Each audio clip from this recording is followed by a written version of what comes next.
What legal steps structure a film acquisition deal? Imagine holding the key to a movie's future, but before you can unlock its potential, a series of important legal steps must be followed.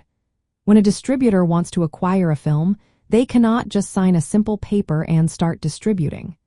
There are detailed legal procedures to ensure everything is clear and protected. First, the buyer and seller sit down to negotiate the terms. They discuss what rights are being transferred, like rights to show the film in theaters, on streaming platforms, or on television. They also decide which territories the film can be shown in, whether it is worldwide or limited to specific countries.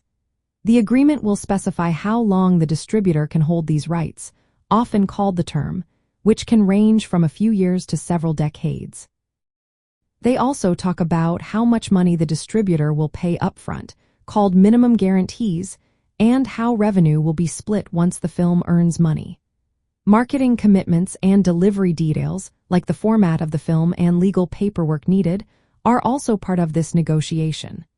Once they agree on these points, the buyer conducts due diligence. This means they carefully check the film's ownership records to confirm the seller owns all rights and there are no legal issues like liens or lawsuits. They verify the chain of title, which is proof that the rights have been properly transferred from writers, actors, and other rights holders. This step is vital because it ensures the film is free from claims that could cause legal trouble later. The acquisition agreement then clearly states what rights are being granted. It could be a license, giving the distributor permission to show the film in certain ways, or a full sale, transferring all rights outright. The wording must be precise to avoid misunderstandings. The deal often includes conditions that must be met before it becomes final, called conditions precedent.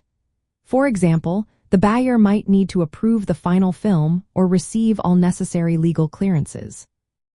Sometimes, especially when acquiring rights to a screenplay or underlying property, an option agreement is used. This gives the buyer the right to purchase the rights within a certain period, usually with a fee paid upfront.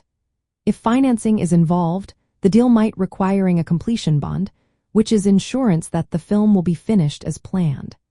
The acquisition agreement can serve as collateral for loans, and the distributor might act as a guarantor.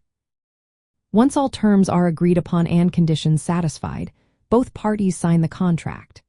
The seller then delivers the film and all related materials, such as digital copies, legal clearances, and marketing assets. These legal steps are essential because they protect everyone involved, ensuring the rights are clear, risks are minimized, and the film can be distributed smoothly across different platforms and regions. Proper legal handling by entertainment attorneys or producer representatives helps avoid future disputes and guarantees that the film's commercial potential is fully realized.